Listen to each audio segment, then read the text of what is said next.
नमस्कार। आपका फिर से स्वागत है हमारे इस प्रिंसिपल नामा और आज के इस खास प्रोग्राम में, क्योंकि आज है बाल दिवस यानी कि चिल्ड्रंस डे। पंडित जवाहरलाल नेहरू के याद में, या ये कहें कि उनके द्वारा ही ये से बनाया गया था आज का दिन। और बड़ा खास दिन है आज सभी के लिए, क्योंकि इसमें सिर्फ बच्चे ही नहीं, बच्चों का तो है ही, लेकिन आज बड़ों का भी, पेरेंट्स का भी, और कहें तो हमारे एजुकेशन सिस्टम में टीचर्स का भी, सभी का बड़ा रोल होता है। और अगर टोटलिटी में हम बात करें तो समाज की मुख्य धारा से जोड़ने का हमारा काम ये करता है बाल दिवस। बहुत ही खास होता है। कहते हैं कि अगर हमें अपने कल को संवारना है तो हमें अपने बच्चों को संवारना होगा, उनके परवरिश को, उनकी एजुकेशन को, उनकी, जिससे कहना चाहिए कि ओवरऑल पर्सनैलिटी को, उनके ओवरऑल डेवलपमेंट को लेके। और बचपन अगर आपका बहुत ही अच्छा होता है, या कहें कि वो अगर उसमें बहुत सारी चीज़ें आपको मिलती हैं, उसमें अगर बहुत सारे आपको गुण या आपके साथ जिस तरह का प्रोसेस अपनाया जाता है, अगर वो अच्छा हो तो डेफिनेटली आने वाला कल जो है वो बहुत ही अच्छा होता है, बहुत ही आपका एक ब्राइट होता है। और हम बात करते हैं आज इसी तरह से कि आज हमारे जो गेस्ट हैं, हमारे स्पीकर गेस्ट हैं, वो भी बहुत खास हैं। और बाल दिवस के इस विशेष अवसर पर आज वो आए, और आप देखेंगे आप सभी को बहुत अच्छा लगेगा। और हमारे वो गेस्ट, हमारे वो सर हैं, बहुतों के वो गुरु हैं, और इनका नाम है, आप सब जानते हैं, मुझे बोलने की ज़रूरत नहीं है। तो लीजिए, हम ज़्यादा देर ये इंतज़ार नहीं करवाएंगे, और आपके सामने ये हैं doctor Ashok Gupta sir. Sir आपका वेलकम, नमस्ते, प्रणाम।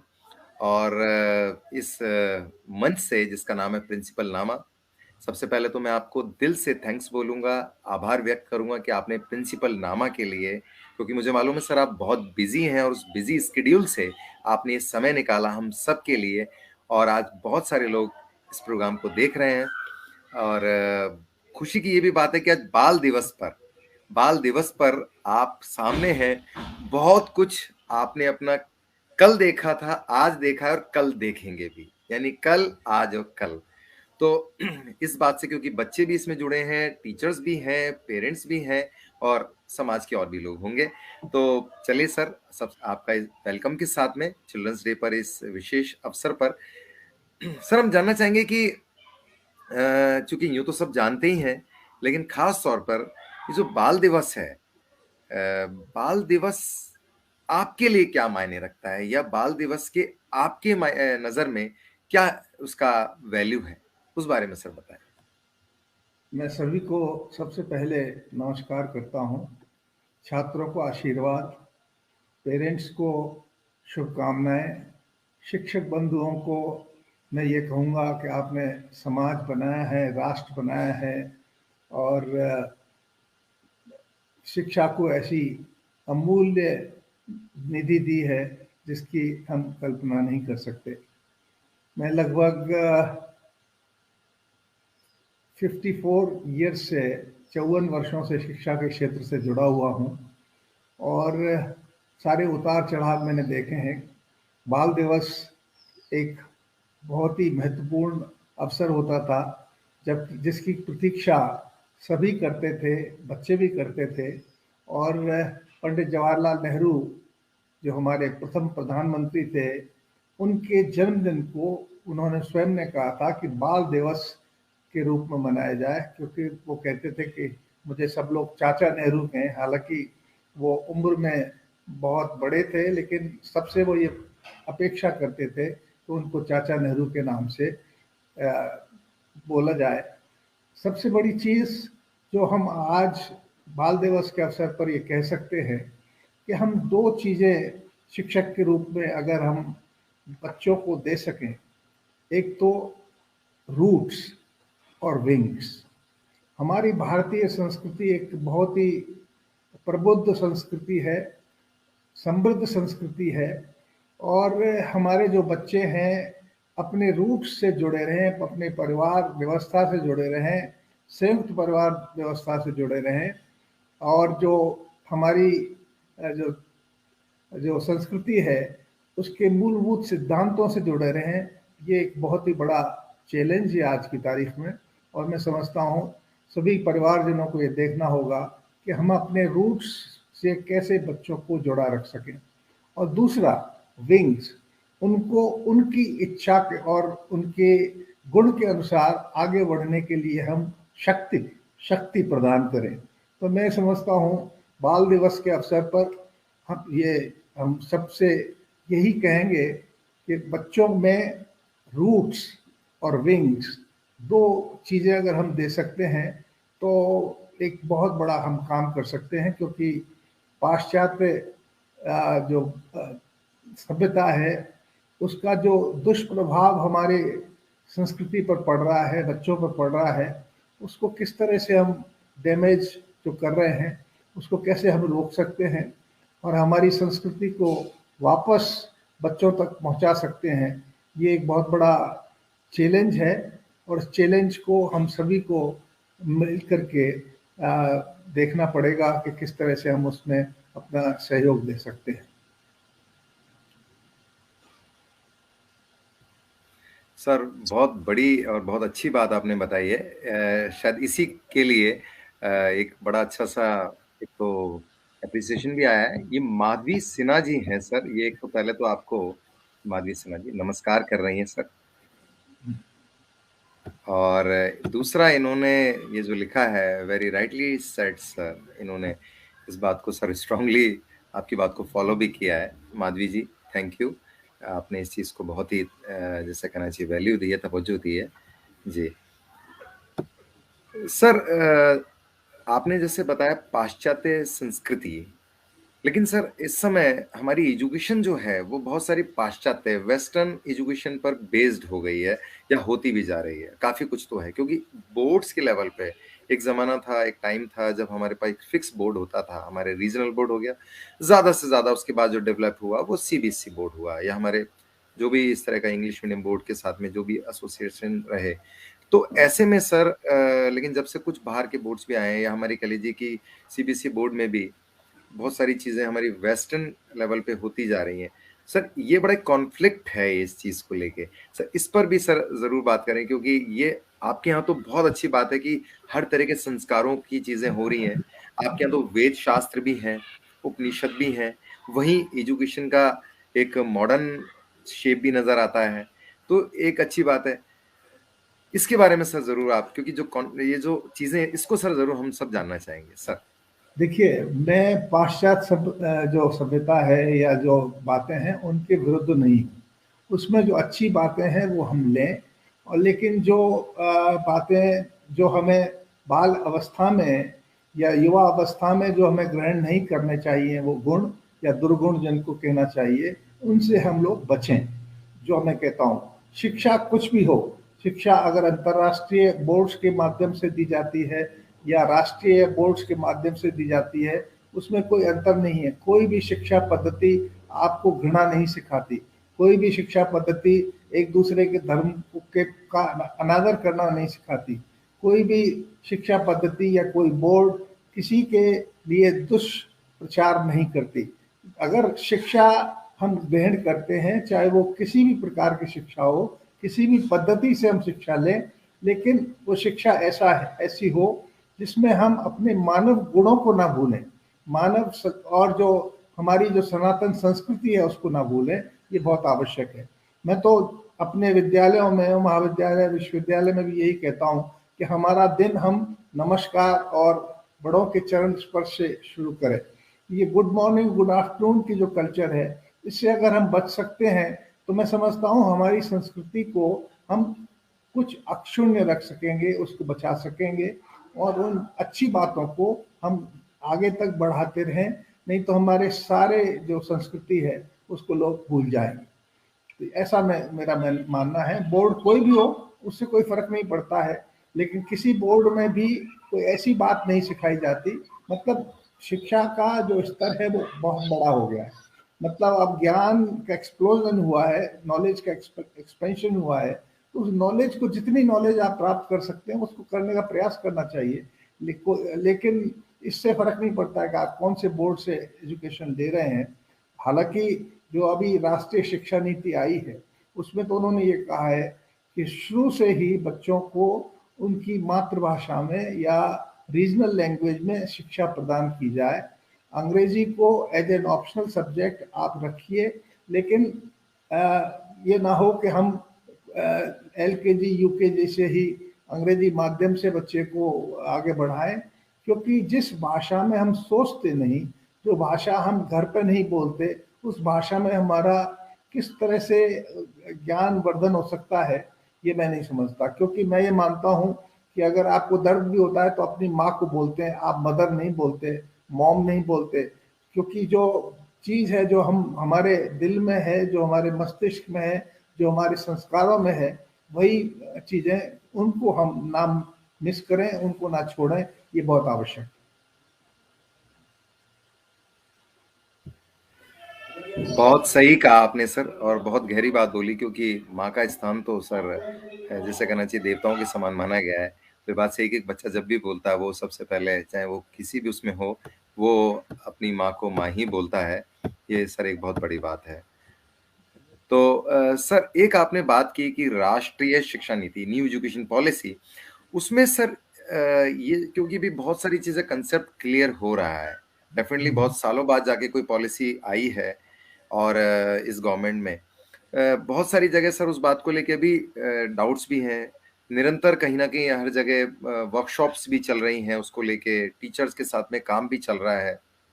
और उसमें जो ज्यादातर जो वैल्यू दी जा रही है वो स्टूडेंट्स को दी जा रही है। सर आपने बोला कि उसमें ये बताया जा रहा है कि जो हमारे रीजनल लैंग्वेज है उसमें एजुकेशन दी जाए और इंग्लिश को एक ऑप्शनल लेवल पे लाया जाए। सर ये कुछ और थोड़ा इसके बारे में, क्योंकि हमारे साथ बहुत सारे टीचर और स्टूडेंट्स भी हैं।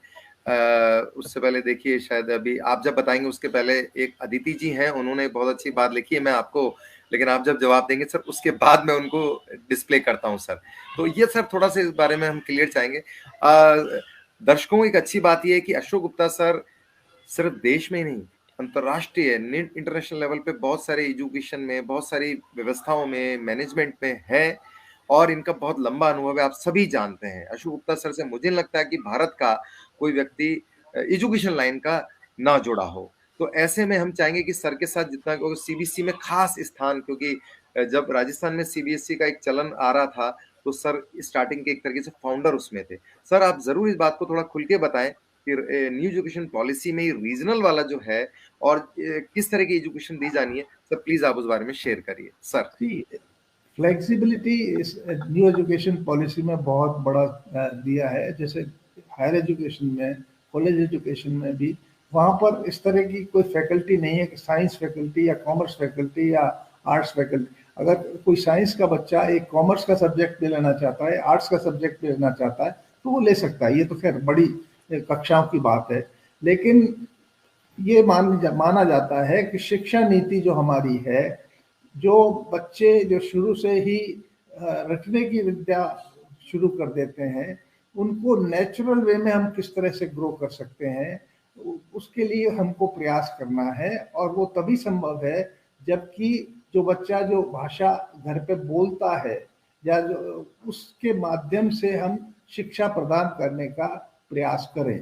तो ये कहा गया है कि कम से कम हम मिडिल स्कूल तक की एजुकेशन रीजनल लैंग्वेजेस में दें और इंग्लिश पढ़ाएं। इंग्लिश के लिए कोई ये नहीं है कि इंग्लिश ना पढ़ाएं, लेकिन अंग्रेजी माध्यम की जो अंध दौड़ शुरू हो गई है, जिसके कारण ये परेशानी आती है, उसको हम, क्योंकि हम अंग्रेजी में सोचते नहीं, हम कितने भी विद्वान हो जाए लेकिन सोचेंगे हम अपनी मातृभाषा में ही, और फिर हम उसको ट्रांसलेट ही करते हैं मन ही मन में। लेकिन तो ये मानता हूं कि जो आपकी नेचुरल ग्रोथ है वो रुकती है उससे। मतलब जो आप भावना अपनी व्यक्त करना चाहते हैं, वो केवल दो दो बातें होती है, मदर टंग और एक mother's tongue. Mother's tongue is the language which we learn from the mouth of our mother. मतलब जो घर में होता है, जिसको हम कहते हैं कि ये उपभाषा है। लेकिन जो मदर टंग है और मदर्स टंग है, उसके माध्यम से अगर किसी को शिक्षा दी जाती है तो उसका गहन असर होता है, उसकी उसके उससे उसको बहुत अधिक फायदा भी होता है। और मैं समझता हूँ जो जो शिक्षा है उसको हम अच्छी तरह से निस्तारित कर सकते हैं। जी सर। सर, इस बीच में कुछ कमेंट्स भी आए हैं, बहुत अच्छा है। ये श्रद्धा अजमेरा जी आपको नमस्कार कर रही हैं सर। जी नमस्कार। और ये प्रियंका वर्मा जी हैं, ये भी नमस्कार कर रही हैं सर आपको। अदिति जी सर एक बहुत अच्छी बात बोल रही हैं, अच्छी शिक्षा के साथ संस्कृति के संरक्षण और संवर्धन में आईएएस नेटवर्क का योगदान अतुलनीय है। आदरणीय अशोक गुप्ता सर के नेतृत्व में ये काम निर्बाध रूप से चल रहा है। बधाई गगन आपको भी इस अभिनव प्रयास के लिए। अदिति जी थैंक यू। बाकी सर आप कुछ कहना चाहें अदिति जी के बात पे? नहीं, अब सभी को मालूम है जो मेरे से जुड़े हुए हैं और जो मेरे साथ शिक्षक रहे हैं, क्योंकि मैंने जैसे बताया मुझे बहुत पुराना अनुभव है। 1967 में मैं शिक्षा के क्षेत्र में जुड़ा था, 185 रुपये महीने की वेतन पर। और उसमें से भी मैं 185 रुपये की वैल्यू इतनी होती थी, उसमें से भी मैं 100 रुपये अपने पिताजी के पास भेज दिया करता था। 85 रुपये में मैं जयपुर में अकेला रहता था। 22 रुपये का कमरा था मेरे पास, जिसमें बिजली पानी सब उसी उसी में थे। तो अब तो मैं उस समय से जुड़ा हुआ हूँ जबकि द्वितीय श्रेणी के शिक्षक को 185 रुपये मिला करते थे और बड़े हम अच्छी तरीके से अपना जीवन यापन करते थे। तो मैंने तो पूरे उतार चढ़ाव शिक्षा के जीवन में सारे देखे हैं, क्योंकि मैं शिक्षण संस्थाओं की के निर्माण से लेकर, परिकल्पना से लेकर, निर्माण से लेकर, उनके ग्रोथ से लेकर आगे तक बढ़ने में मेरा बहुत महत्वपूर्ण योगदान रहा है। और मैं ये और मानता हूँ कि शिक्षा व्यवसाय नहीं है। हम शिक्षा को कमर्शियल इंस्टीट्यूशन के रूप में नहीं चला सकते। अगर हम इसको परिवार की संस्था बनाना चाहते हैं तो वो हम शिक्षा देने का काम नहीं कर रहे हैं, हम शिक्षा के माध्यम से धन कमाने का काम कर रहे हैं, जिसको मैं व्यक्तिगत रूप से अच्छा नहीं मानता, क्योंकि मैं स्वयं इसका एक एग्जाम्पल हूँ। मेरे 2 बेटे हैं दोनों, और मेरे परिवार का कोई भी सदस्य इसमें नहीं जुड़ा हुआ। और मुझे इस बात की खुशी है कि मेरे दोनों बेटे अपने क्षेत्र में बहुत अच्छा काम कर रहे हैं। मेरा बड़ा बेटा अमेरिका रहता है और छोटा बेटा बेंगलोर रहता है, दोनों एक ही व्यवसाय कर रहे हैं। और मेरे ग्रैंड चिल्ड्रन सब बहुत अच्छे हैं, उनको अच्छे संस्कार दिए हैं। वो अभी भी उतना ही सम्मान हमको देते हैं जितना कि एक परिवार को देना चाहिए। तो मैं तो इसी बात में बहुत खुश हूँ। और मुझे सबसे बड़ी चीज़ ये है कि मैं कभी अपने शिक्षकों को सबॉर्डिनेट नहीं मानता हूँ, मैं उनको ही मानता हूँ ये मेरे कलीग्स हैं, ये मेरे सहयोगी हैं, और मैं उसी तरह से उनसे व्यवहार करता हूँ। दूसरी बात, मैं अपनी प्रशंसा नहीं कर रहा, लेकिन मैं आपको बता दूं, मैं कभी भी शिक्षकों को डांटता नहीं हूँ, उनको प्रेम से समझाता हूँ। कोई बात होती है तो मेरी बदतमीजी करना या अपने दिमाग में घमंड पालना मेरी प्रकृति में नहीं है, और मैं कभी ऐसा करता भी नहीं हूँ। लोग मुझे शायद कोई बहुत बड़ा आदमी समझते होंगे, लेकिन मैं अपने आप को बचपन की तरह ही, जिसको कहते हैं कि मेरे बचपन में जो बाल्य अवस्था थी मेरी, या सोचने का तरीका उसी तरह का है।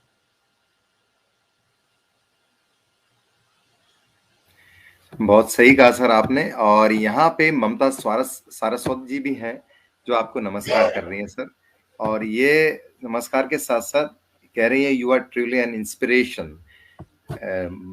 ममता जी आपका बहुत बहुत आभार कि आप ऐसा मानते हैं सर। माधवी जी ने भी बहुत अच्छा एक स्टेटमेंट अपना दिया है।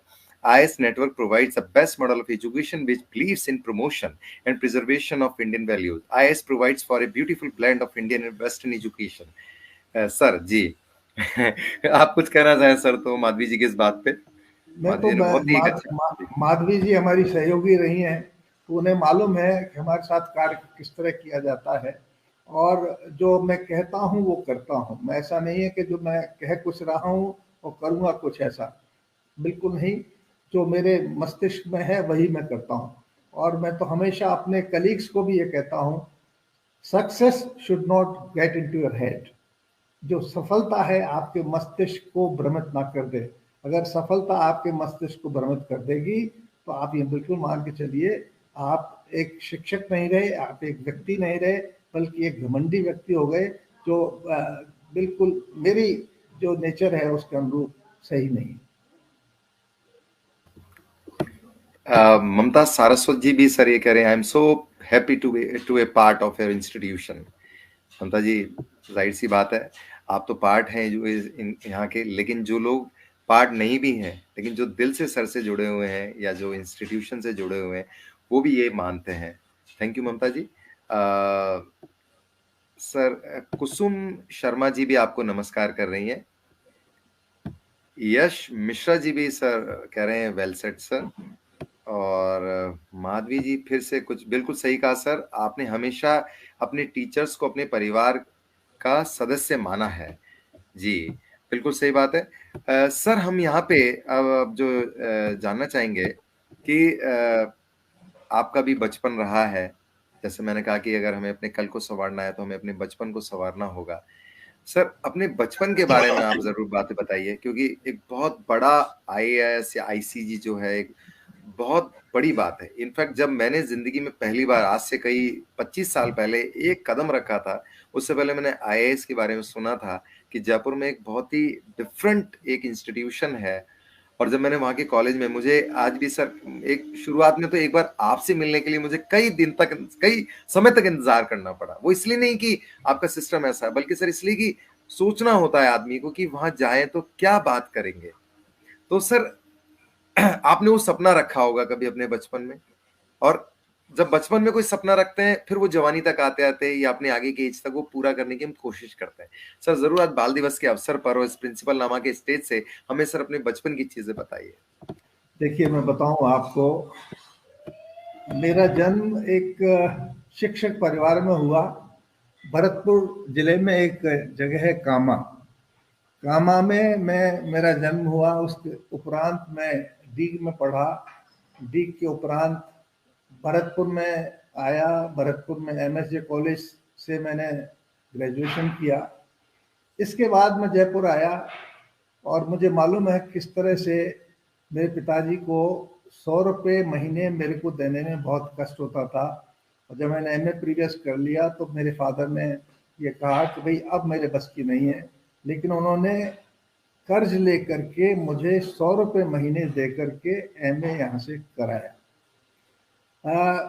बचपन की जहाँ तक स्थिति है, हम 8 भाई बहन हैं। मेरी एक बहन का स्वर्गवास हो चुका है, लेकिन हम 3 बहन और 4 भाई हैं।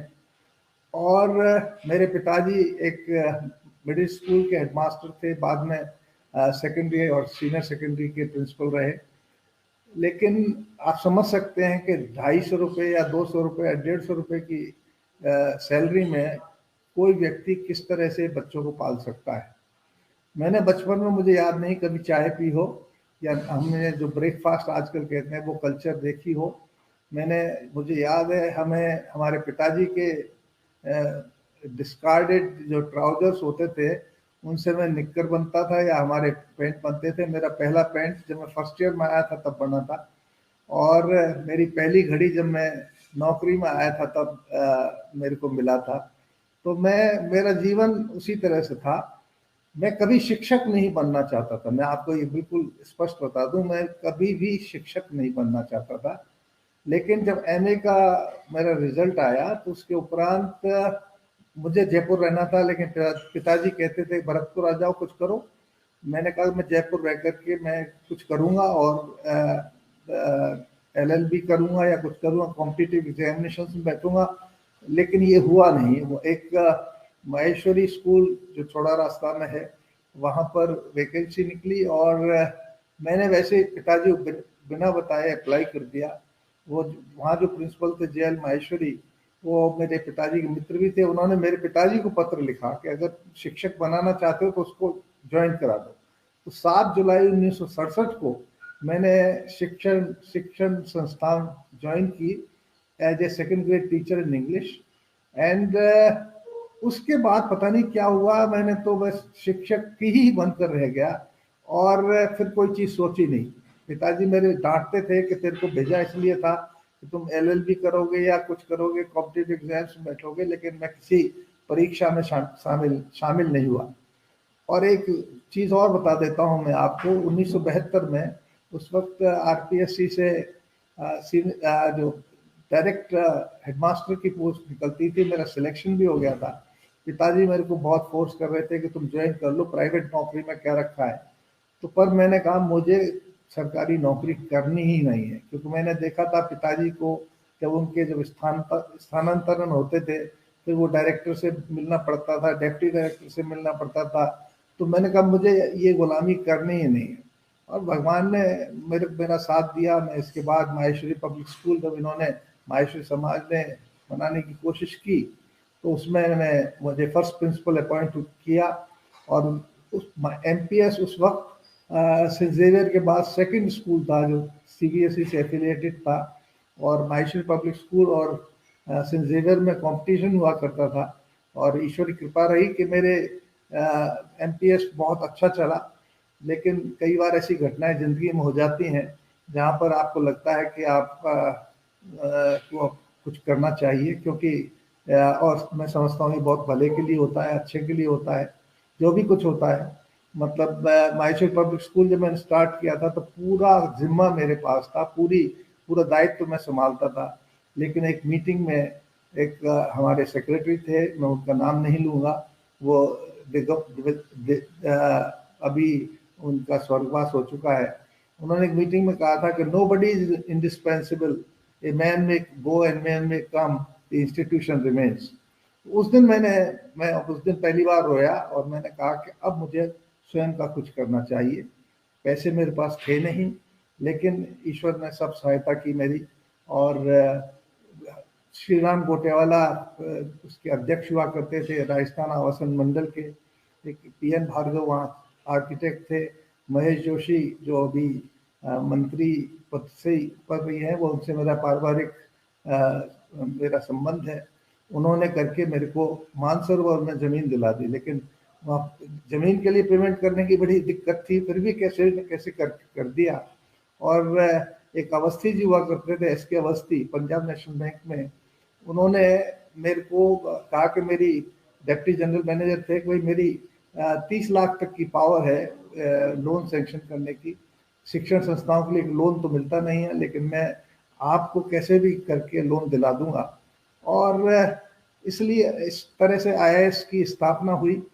पहले वर्ष में हम 150 बच्चे एक्सपेक्ट कर रहे थे, लेकिन पहले साल में ही जब 665 बच्चे हमारे पास हो गए तो फिर तो हमने कभी मुड़ के नहीं देखा है। इसके बाद आईसीजी बना, आईसीजी के बाद ट्रिपल आईएम बना, ट्रिपल आईएम के बाद फिर एजुकेशन इंस्टीट्यूट बना जिसमें हम बीएड एमएड दे रहे हैं। हमने फिर पीछे मुड़कर नहीं देखा।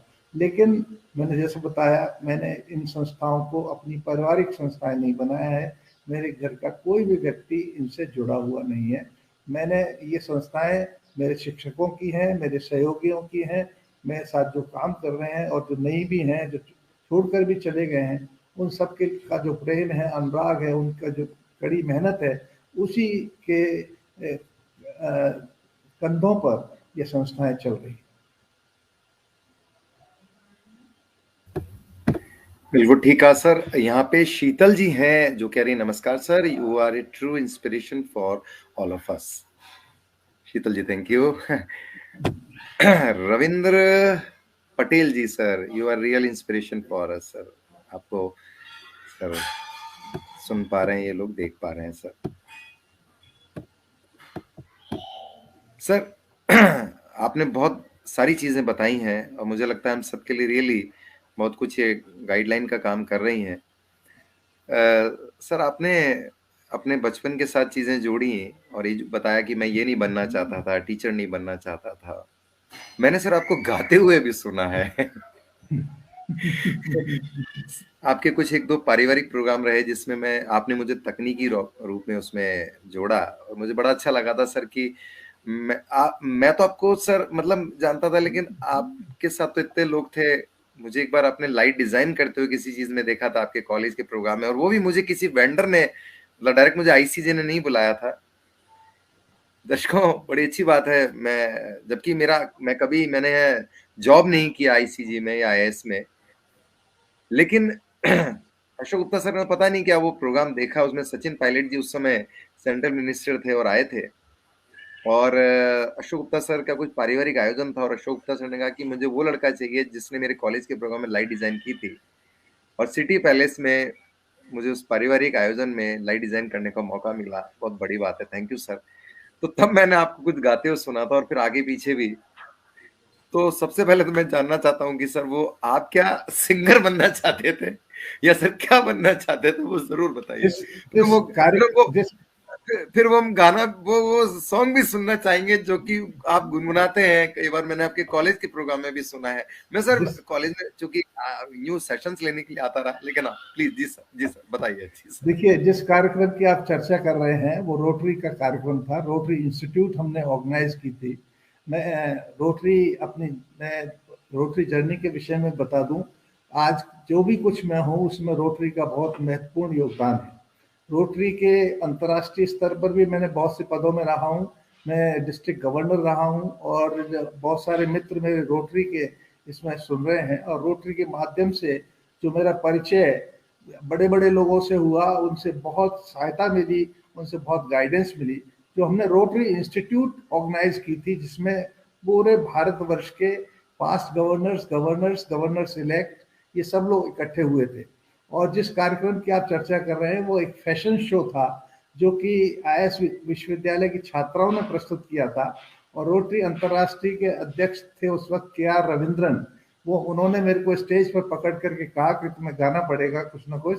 तो मैंने गाया था, आज चल के तुझे मैं लेके चलूं एक ऐसे गगन के तले, जहां गम भी ना हो आंसू भी ना हो, बस प्यार ही प्यार पले, एक ऐसे गगन के तले, एक ऐसे गगन के तले। बहुत ही खूबसूरत सर। और मतलब मुझे तो लग रहा है कि मैंने आज से करीब वो 18 या शायद 20 साल हो गए उस बात को, तब जैसा सुना था। आपका गला आज भी वैसा ही है, आपकी फीलिंग अभी भी वैसे ही है। सर मैं वो बात जरूर जानना, मतलब मैं नहीं जानना चाहूंगा, मैं भी जानना चाहूंगा। सर आपने चूंकि जिक्र किया था कि आप टीचर नहीं बनना चाहते थे, सर आप बताइए ना सर कि आप सिंगर बनना चाहते थे। नहीं नहीं, मैं सिंगर कभी नहीं बनना चाहता था। लेकिन मैं टीचर क्यों नहीं बनना चाहता था उसके कारण है, क्योंकि जी मैंने सर। पिताजी को देखा था किस तरह से उन्होंने, जो पिताजी से सीखा वो सबसे बड़ी चीज ये थी कि डिसिप्लिन, और इंटीग्रिटी पर कभी कंप्रोमाइज नहीं करना। कभी आ, चोरी नहीं नहीं करनी, कभी कोई गलत बात नहीं करनी, किसी का दिल नहीं दुखाना, और लेकिन अपने सिद्धांतों से अडिग रहना। ये बात मैं अभी तक भी कहता हूँ, और मैं हमेशा ये कहता हूँ। मैं आपको ये बता देता हूँ, मैं बहुत लोगों का भला भी करता हूँ, कुछ भी करता हूँ, मुझे याद भी नहीं रहता, क्योंकि मेरा सिद्धांत है कि do good when you can, but don't expect any return for it. There is little virtue in a deed that expects gratitude or return. कि अच्छा जितना कर सकते हो करो, लेकिन उसकी आपकी रिटर्न में आप कभी ये अपेक्षा मत करो कि कोई आपके लिए कुछ कहेगा या आपको धन्यवाद देगा या करेगा। उसकी आवश्यकता नहीं है। मतलब आपको जितना कर सकते हो करो और भूल जाओ, करके भूल जाओ। तो यही मेरा सिद्धांत है। मैं हमेशा, मेरे हाथ से अच्छा ही होता है, बुरा मैं कभी करता नहीं।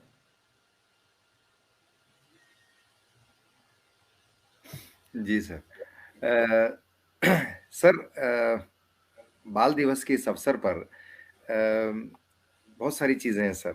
बहुत सारे लोग अपने सपने रखते हैं, बहुत सारी चीजें करते हैं, बच्चे लोग खास तौर पे, और टीचर्स भी खास तौर पे यहाँ जुड़े हुए हैं, पेरेंट्स भी खास तौर पे जुड़े हुए हैं।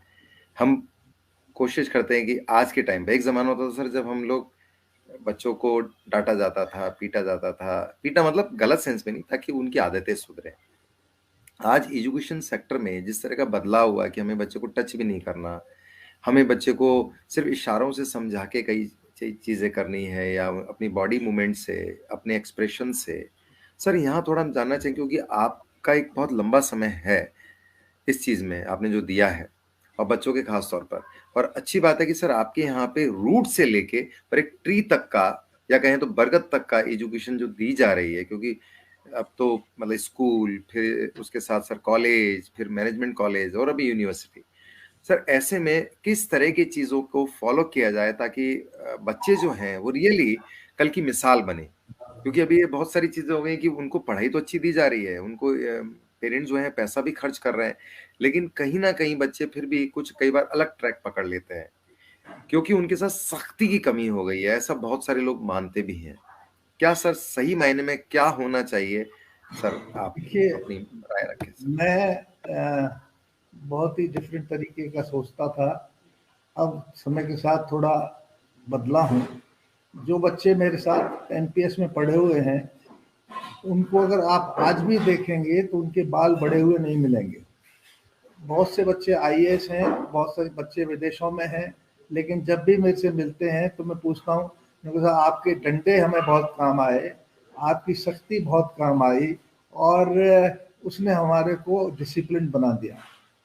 अनफॉर्चुनेटली अभी क्या हो गया है, जब मैं एनपीएस में था, मैं कम से कम 100 डंडे रोज मारता था, और कभी कोई पेरेंट मेरे से कहने नहीं आया कि साहब आपने ये मेरे बच्चे को क्यों परेशान किया।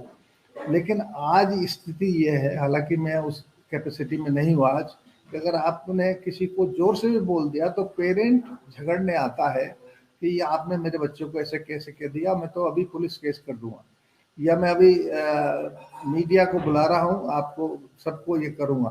तो ये एक बहुत अच्छी चीज़ नहीं है, और इसके कारण ये भी बता देता हूँ, आज पेरेंट्स के कंट्रोल में नहीं है बच्चे।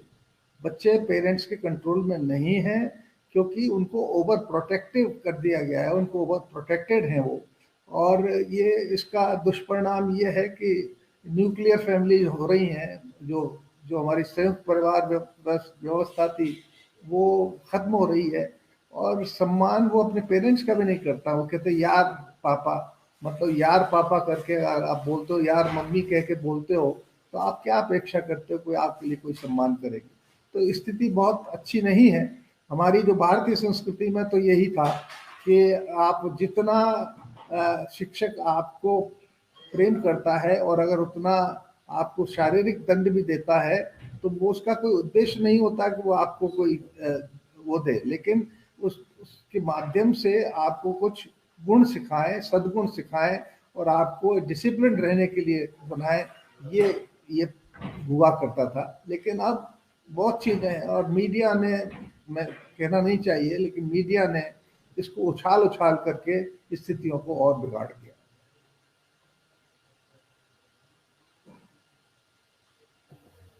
जी सर, आपने सही कहा।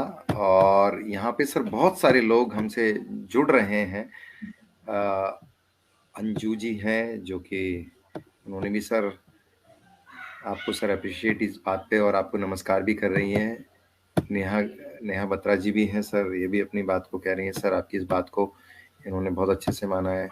चंद्रेश नागर जी हैं सर, ये भी आपके सर इस एक्सपीरियंस को सर अप्रिशिएट कर रहे हैं सर। लेकिन एक क्वेश्चन अच्छा सा आया है, ये है सर, ममता जी पूछ रही हैं कि why 7 number is your favourite number, what is importance in your life sir?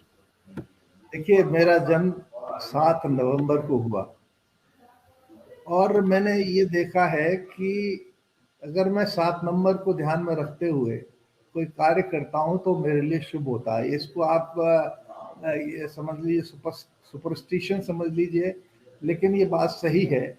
और मैंने तो कई बार ऐसा देखा है कि अगर मैं किसी होटल में भी ठहरता हूँ तो उसका जो कमरा नंबर है, उसका टोटल 7 ही होता है। तो मेरे एक दिमाग में घुसा हुआ है कि कि 7 नंबर जो है शुभ है। और ये है, मेरे पास मेरे बच्चे भी अब इसी नंबर को यूज करते हैं। उनके यहाँ भी जो जितने वाहन हैं या जो भी कार्य करते हैं, वो 7 नंबर, 25 नंबर, 16 नंबर, इनको हम यूज करते हैं। ईश्वर ने 7 नंबर दिया है। 7 नंबर वैसे भी कहते हैं कि लकी नंबर है सभी के लिए, लेकिन मेरे लिए तो बहुत लकी साबित हुआ है। मेरा, जैसे मैंने बताया, मेरा 7 नवंबर को मैं पैदा हुआ। मेरी जो पहली नौकरी है वो 7 जुलाई को लगी, और एमपीएस जब मैं स्टार्ट किया तो 16 जुलाई को किया, आईएएस स्टार्ट किया तो 16 जुलाई किया, आईसीजी भी स्टार्ट किया तो 16 जुलाई किया। तो हम ये प्रयास, मतलब कुछ कुछ तो Indian council for international Amity जो हमारी मेन संस्था है, उसके अगर सारा टोटल करें कि अक्षरों का, तो उसका भी साथ ही आएगा। तो ये बहुत एक कुछ कोइंसिडेंस भी है, और कुछ हमारे जीवन में ऐसा हो भी रहा है। सर बहुत सारे लोगों की एक अच्छी फीलिंग है, खासतौर पे आपके लिए और इंस्टीट्यूशन के लिए, कि वो चाहे किसी भी कैटेगरी का व्यक्ति हो, लेकिन जब भी वहां से कोई जुड़ता है चाहे किसी भी रूप में, खास तौर पर उसका जो वेलकम है, या कहना चाहिए कि आपके यहाँ जिस तरह का उसको ट्रीट किया जाता है, मैं टीचर की बात वैसे नहीं कर रहा, लेकिन जिस तरह के लोग जुड़ते हैं, चाहे उनके साथ अगर मान लीजिए कि जो भी होस्टिंग किया जाता है वो बड़ा इम्प्रेसिव होता है। बहुत सारे इंस्टीट्यूशंस में ऐसा होता है कि वो शायद वो चीज़ें मिस करते हैं या वो चीज़ देखने में कम आती है, कि अगर आपके यहाँ कोई जाएगा तो स्नैक्स वगैरह तो एक बहुत छोटी सी बात हो जाती है। सर, क्या लगा आपको कि इतने सब लोग जुड़ते हैं, ये जो वेलकम की परंपरा आपके यहाँ है, वो मैंने मैंने भी और बहुत सारे लोगों से जो फीडबैक मिलता है, वो आपके यहाँ जो है वो बहुत ही एक अच्छा माना जाता है सब। तो इसके संदर्भ में ये सर आपको क्यों लगा कि भाई ठीक है आपका ट्रीटमेंट ऐसा होगा, घर में कोई आता है ठीक है हम उसका वेलकम करते हैं, लेकिन एक इंस्टीट्यूशन लेवल पर सर बहुत कम देखने में आता है। सर इस बारे में सर जरूर आप बताएं। देखिए, मैं जैसा पहले बताया था कि मैं कभी भी ये महसूस नहीं करता या सोचता नहीं हूँ, मेरे विचार में भी नहीं है कि जो भी व्यक्ति हमसे जुड़ता है वो हमारा एम्प्लॉई है। हम सभी को साथ लेकर चलते हैं और साथ ही मानकर चलते हैं। और जब तक उस व्यक्ति से आप हंसकर नहीं बात करते हैं, या मैं, देखिए, मैं अगर चांसलर हूँ किसी विश्वविद्यालय का, या अगर संस्थाओं का डायरेक्टर हूँ, तो उस पद को कोई लेने वाला नहीं है। लेकिन मैं उसको जताऊं और दिखाऊं और लोगों को कहूं कि आप मेरे पैर छुओ और मेरे को सम्मान दो, और ये तो मैं नहीं समझता। Respect is always, it is commanded, it's not demanded. You cannot demand respect, you can simply command, and the command comes when you behave with people decently and with you know उनको ये लगे कि भाई ये हमारे परिवार के ही सदस्य हैं, तो फिर आपके लिए दौड़ दौड़ कर काम करते हैं। हमारे यहाँ जो स्टाफ है उनको ये नहीं कि अगर 5 बज गया मैं तो घर जाना है, अगर किसी को 8 बजे तक भी काम करना है तो करता है स्वेच्छा से। ऐसा नहीं कोई हम उनको फोर्स करते हैं। अगर किसी को हम कोई उत्तरदायित्व देते हैं तो उस उत्तरदायित्व को वो निभाता है और अपना समझ करके निभाता है। तो हम फिर दूसरी बात, हम कभी सैलरी में या और चीज़ों में ऐसा नहीं करते कि भाई आपको कमिट कुछ करते और क्या है, हमारे तो बैंक ट्रांसफर है, बैंक के माध्यम से हम शिक्षक सभी को सैलरी देते हैं जितना कमिट किया है अपने। हम तो क्योंकि सेल्फ फंडेड इंस्टीट्यूशन है, तो कई बार अभी 2 वर्ष से हम परेशानी में थे, लेकिन हमने किसी भी शिक्षक को या ये चपरासी को या ड्राइवर को या कंडक्टर को हमने कोई नौकरी से नहीं निकाला। हमने कहा कि अगर इनको हम कहेंगे कि आप घर बैठिए तो इनका परिवार कैसे चलेंगे।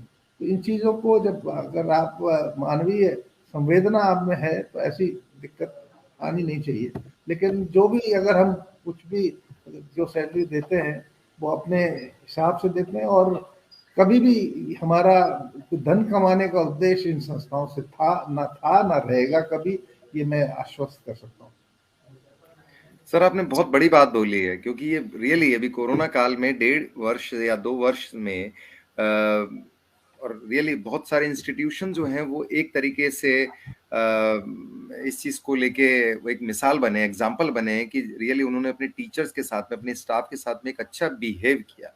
वहीं इसके अगेंस्ट में जाएं तो बहुत सारे इंस्टीट्यूशन ऐसे रहे रियली जिन्होंने तादाद के तादाद टीचर्स को सर फरलो पे डाल दिया या फिर उनको निकाल दिया गया। तो सर रियली ये आपकी सोच, और क्योंकि बहुत सारे फीडबैक जब आईएएस और दूसरे स्कूल्स के बारे में आए तो एटलीस्ट चाहे भले उन्होंने सैलरी कम दी, लेकिन उन्होंने कहीं ऐसा नहीं किया जिसकी वजह से किसी को तकलीफ हुई हो। तो इसके लिए तो रियली सर बहुत सारे लोग आपका थैंक्स भी बोल रहे हैं, वो ब्लेसिंग भी इसीलिए आपसे लेते हैं। यहाँ पे जो ये जोई जी हैं ये भी सर कुछ अपनी बात को कह रही हैं, तो sir always inspired us in multiple ways. Thank you जोई जी। और चंद्रेश जी भी सर आपको विश कर रहे हैं, चंद्रेश जी, क्योंकि उन्होंने कहा था। इधर राधिका जी जो है सर वो भी कह रहे हैं गुप्ता सर अनगिनत छात्र छात्राओं के लिए आदर्श हैं। रियली सर इतनी सारी दुआएं हैं आपके साथ, और शायद बहुत सारे लोग आपके लिए कहते हैं सर दुआएं तो वैसे भी पीछे से की जाती हैं, तो ये बहुत बड़ी बात है। सर इंटरनेशनल एजुकेशन जैसे अगर हम बात करें कि क्योंकि बड़ा अच्छा सा भी मुझे लगता है बहुत सारी इस समय चीजें हो रही हैं पिछले कई वर्ष में, कि लोग समझते हैं कि हमारे इंडिया में अपॉर्चुनिटीज कम है, या हमारे इंडिया की अपॉर्चुनिटीज जो है हम शायद बाहर जाके पढ़ के आएंगे तो शायद हमारे पास ज्यादा हमारे पास पॉसिबिलिटीज होगी, ओकेजन या हमारे पास चांसेस होंगे। क्या सर हम इंडिया में रहकर, या हम कहें कि जयपुर में रहकर भी हम क्या सर वो एजुकेशन नहीं ले सकते? क्या उसके लिए हमें जयपुर छोड़ के ही जाना चाहिए या हम इंडिया छोड़ के ही जाना चाहिए? सर ये कुछ इस बारे में सर आप कहें तो बहुत अच्छा होगा। ये एक मिथक है, मैं नहीं मानता हूँ कि ऐसा सही है। ठीक है, आजकल लोग अफोर्ड करते हैं, पैसा बहुत है लोग, और विदेश जाना एक स्टेटस सिंबल बन गया है, इसलिए बच्चे वहाँ जाते हैं। निश्चित रूप से शिक्षा पद्धति में अंतर है, शिक्षा की जो क्वालिटी है उसमें अंतर है, लेकिन हमारे देश की शिक्षा भी किसी भी वजह से कहीं कम नहीं है। मैं नहीं मानता हूँ कि जो लोग विदेश में जाते हैं वही अच्छी शिक्षा प्राप्त करते हैं। अभी अपॉर्चुनिटीज बन रही हैं, खुल रहे हैं, नए नए क्षेत्र खुल रहे हैं, जहाँ पर हम अपना और अपना एम्प्लॉयमेंट ले सकते हैं। और दूसरी बात, अब तो नया सिस्टम आया स्टार्टअप्स का, आप रोज पढ़ते हैं कि नए नए बच्चों ने स्टार्टअप्स स्टार्ट किए हैं और वो मिलीनियर और बिलियनियर हो गए हैं। तो अगर हम ये सोच के चलें कि केवल नौकरी हमारा उद्देश्य नहीं है, बल्कि खुद अपने पैरों पर खड़े होकर कुछ नया करेंगे, तो मैं समझता हूँ कि हमारे बच्चों में प्रतिभा इतनी है कि उसके माध्यम से वो अपना स्टार्टअप प्रारंभ कर सकते हैं और कुछ भी कर सकते हैं, ऐसा कुछ नहीं है। अगर आप में इच्छा शक्ति हो, लगन हो, तो मैं समझता हूँ कि आप तो आसमान से तारे भी तोड़ सकते हैं। जी सर, बहुत बड़ी बात है। सर हिमानी जी हमारे साथ जुड़ी हैं। नमस्कार sir, you are my inspiration, it's a blessing to learn from you and work under your guidance, warm regards and gratitude. Himani ji thank you. Sir आपका हिमानी जी जी सर, अब हम चूंकि हमारे प्रोग्राम का समय भी हो रहा है, चलते चलते हम जरूर ये बात करना चाहेंगे कि सर कोई खट्टी मीठी अगर बात आप हम सबके सामने रखेंगे, कोई ऐसी चीज जो आपके बचपन से जुड़ी हो और बचपन से वो आपने सोचा हो, या कुछ ऐसी चीज शरारतें जब सर आपके पेरेंट्स ने आपको भी उसके लिए स्टिक हुए हो, वो या कुछ ऐसी चीज जो हम लोगों के लिए सबको आप बता सकते हैं सर, ऐसी कुछ खट्टी मीठी बात जरूर सर बताइए। जी सर। देखिए, मैं आपको एक बात बता देता हूँ अपने जीवन के अनुभव से। मैं भाइयों में सबसे बड़ा रहा हूँ अपने घर में, और मैं समझता हूँ जितनी डांट और जितनी पिटाई मैंने अपने पिताजी से खाई है, वो शायद आज तक किसी को नहीं मिली होगी। लेकिन वहाँ तो ये था कि गुस्सा उनको तेज था, और छोटी सी गलती पर भी मेरी पिटाई हो जाती थी। मैं साइंस पढ़ना नहीं चाहता था, पर उनके डंडे की वजह से उन्होंने कहा कि तुमको 11th साइंस से ही करनी पड़ेगी, मैं तुमको इंजीनियर बनाना चाहता हूँ। और 11th में मेरे गणित में 33 नंबर आए, तो मैंने उनको कह दिया कि मैं गणित चलाना मेरे बस की नहीं, मुझे आप आर्ट्स दिला दीजिए। तो उन्होंने कहा कि एक शर्त है कि इंग्लिश, हिंदी और संस्कृत तीनों लैंग्वेजेस लेनी पड़ेंगी। लेकिन भगवान ने संस्कृत से बचा दिया, क्योंकि तीन लैंग्वेजेस आप एक साथ नहीं ले सकते। तो मैंने इंग्लिश लिटरेचर, हिंदी लिटरेचर और फिलोसफी से ग्रेजुएशन किया। और जिस वक्त 1965 में मैंने ग्रेजुएशन किया, उस वक्त पूरे राजस्थान विश्वविद्यालय में एक भी प्रथम श्रेणी में कोई छात्रा उत्तीर्ण नहीं हुए थे। हम भरतपुर कॉलेज से केवल 8 लोग सेकंड डिवीजन में आए थे, और मैंने एम इंग्लिश में यहाँ पर प्रवेश लिया। और मजे की बात ये थी कि मेरे पे इंग्लिश का एक शब्द भी बोलना नहीं आता था। और जब यहाँ पर रैगिंग में समझता नहीं था, जब एमए में जब लोगों ने मेरे से कहा go there and come here and, मैं समझ नहीं पाया क्या हो रहा है ये। तो ये बहुत ऐसी चीजें हैं। तो मैं तो बहुत सेल्फ मेड आदमी हूँ। मैंने अंग्रेजी, अगर मेरे कोई करेक्शन भी करता है तो मैं उसको ग्रहण करता हूँ कि भाई ठीक है, और मैं लोगों को करेक्ट भी करता हूँ। उच्चारण भी मैंने अपने आप ही सीखा है। मैंने बहुत सारी पुस्तकें, क्योंकि मुझे मालूम था एक बार शुरू में मुझे माहेश्वरी स्कूल की नौकरी से निकाल दिया था कि भाई आप बीएड नहीं है। तो बीएड करने के लिए मैंने regional college of education Ajmer में एडमिशन लिया। खेली वहां पर 50 रुपए महीने की स्कॉलरशिप हमें मिली। 75 रुपए महीने की स्कॉलरशिप मिलती थी, तो 50 रुपए हॉस्टल के लग जाते थे, 15 रुपए और बच जाते थे। इस तरह से करके हमने अपना काम चलाया। इस बीच में मैंने पुस्तकें बहुत लिखी इंग्लिश ग्रामर पे, और वो काफ़ी चली भी। लेकिन उसके उपरांत 1972 के बाद मैंने कोई पुस्तक नहीं लिखी। लेकिन यस, साहित्य में रुचि है, पढ़ने में रुचि है। और जीवनियां पढ़ना मेरा शौक है। जी सर, अनिल कुमार शर्मा जी कह रहे हैं सर, आप सर कुछ कहना चाहेंगे सर अनिल जी की इन बात पे, क्योंकि शायद वो आपके देखिए, जैसे रोटरी। मैंने बताया ना कि मैं तो रोटरी से जुड़ा हुआ हूँ। मेरे को रोटरी में 45 वर्ष हो गए हैं। मैं अध्यक्ष रहा, सचिव रहा, डिस्ट्रिक्ट गवर्नर रहा, रोटरी कोऑर्डिनेटर रहा, रोटरी की कई अंतर्राष्ट्रीय कमिटीज में भी रहा हूँ। तो ये रोटेरियंस तो मेरी परिवार है। और अनिल शर्मा जी हालांकि मेरे क्लब के अध्यक्ष हैं, वैसे मेरे छात्र भी रहे हैं, तो हम इन पर सब पर गर्व है। माधवी जी कह रही हैं, क्या जरूरत है हायर एजुकेशन के लिए विदेश जाने की? We have many institutions in India, for example, IIS and ICG. They provide a variety of subjects and courses. They provide ample exposure, the best of faculty in visiting guest lectures, career counseling sessions are regularly organized. Sir इनकी बात का sir अगर आप कुछ कहें माधवी जी की, ये मैं पूछना तो खुद चाह ही रही कह हैं। रहा हूँ, खुद ही कह रहा हूँ। हालांकि माधवी जी अब मेरे पास काम नहीं करती हैं, पहले काम कर चुकी हैं। लेकिन सही है कि विदेश जाने की इतनी आवश्यकता नहीं है। देखो, और हमारे देश का दुर्भाग्य है कि जो हमारे जो टॉप स्ट्रीम है, आईआईटी से, आईआईएम से, सब लोग विदेश चले जाते हैं। लेकिन अल्टीमेटली बहुत से लोग वापस भी आना शुरू हो गए हैं। तो ये एक बहुत बड़ी बात है। और मैं समझता हूँ कि 10 साल बाद ऐसी स्थिति आएगी कि विदेश के लोग यहाँ पढ़ने आएंगे। उनको भारतीयों को भारत छोड़ करके बाहर नहीं जाना होगा। सर नालंदा और तक्षशिला तो सर हमारे उदाहरण रहे हैं। तो ये तो है ही सर कि भारत की अपनी एक संस्कृति और भारत का सर अपना एक रूप है, और यहाँ की शिक्षा दीक्षा जो है वो बहुत ही अपनी प्रचलन में है। सर चलते चलते हम चाहेंगे सर बच्चों के लिए अगर आप कुछ और कहना चाहें तो सर जरूर कहें। मैं तो यही कहूँगा कि अपनी संस्कृति पर गर्व करें, अपने परिवार पर गर्व करें, अपने देश पर गर्व करें। ये आज़ादी का 75वां वर्ष है। अमृत महोत्सव मन रहा है। इस अमृत महोत्सव के माध्यम से आप देश की संस्कृति, देश की जो स्वतंत्रता संग्राम है उसके विषय में आप जानें और देखें कितना त्याग लोगों ने किया है इस देश को देश बनाने में। और कितनी आप हमेशा पॉजिटिव रहें। हम नेगेटिविटी तो कभी भी किसी का भला नहीं करती। आप अगर पॉजिटिव रहेंगे तो मैं समझता हूँ आप बहुत कुछ अच्छा कर पाएंगे। और अपने आप में विश्वास रखें, आत्मविश्वास की कमी नहीं होने दें। तो आत्मविश्वास अगर आप में होगा तो निश्चित रूप से आप अपनी जो आपका जो लक्ष्य है, जो आपने लक्ष्य निर्धारण किया है, उसको आप प्राप्त करेंगे।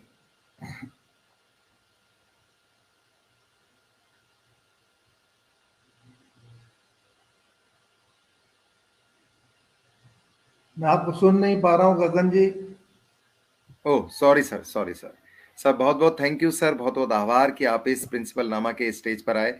और सर जहां आप काफ़ी सारे लोग एसोसिएट्स हुए, काफ़ी सारे लोग जुड़े, और सर रियली आज आपके जितनी भी वर्ड्स थे, जितनी भी लाइंस थी, हम सब के लिए एक इंस्पिरेशन में रही। और रियली हम मुझे लगता है कि बहुत अच्छी एक हम सब के लिए गाइडलाइन है। निश्चित ही सारे लोग जो हैं इस बात को ध्यान में रखते हुए फॉलो करेंगे। और फिर से सर आपका थैंक यू। हम आगे भी आपको तकलीफ आपका देते आपका रहेंगे। आपका आपका आभार कि आपके माध्यम से मैं कुछ बातें कह सका। हालांकि मैं और भी बहुत, मेरी तो जीवन की पूरी कथा है। कभी कोई मैं किसी से मिलूंगा तो कहूंगा कि भाई मेरी मैं ऑटोबायोग्राफी तो लिख नहीं सकता, मेरी बायोग्राफी लिख दो जिसमें मैं बताऊंगा कि मेरे जीवन में क्या है। लेकिन मैंने एक ही बात सोची समझी है कि जितना जीवन में अच्छा कर सकते हो वो करो। कभी भी निगेटिविटी को अपने जीवन में नहीं आने दें, पॉजिटिविटी रखें और आगे भगवान आपका साथ देगा, ये मैं मान के चलता हूँ। किसी चीज़ से निराश ना हो, किसी से आप घबराएं नहीं। आप अगर सच्चे हैं तो आपको ईश्वर जरूर सहायता करेगा। आप भगवान सभी को आज एक मांगलिक दिवस है, क्योंकि आज से मांगलिक कार्य भी प्रारंभ हो रहे हैं, आज से शादियां भी प्रारंभ हो रही हैं, आज से शुभ विवाह प्रारंभ हो रहे हैं। तो मैं समझता हूँ ऐसे दिन जब बाल दिवस है और एकादशी है, देव उठनी एकादशी है, उस दिन मुझे अवसर मिला है कि मैं आप सबसे बात कर सकूं, तो एक मेरे लिए बहुत बड़ी सौभाग्य की बात है। और आपने मुझे इस मंच पर बुलाया, उसके लिए आपका आभार। सबको नमस्कार।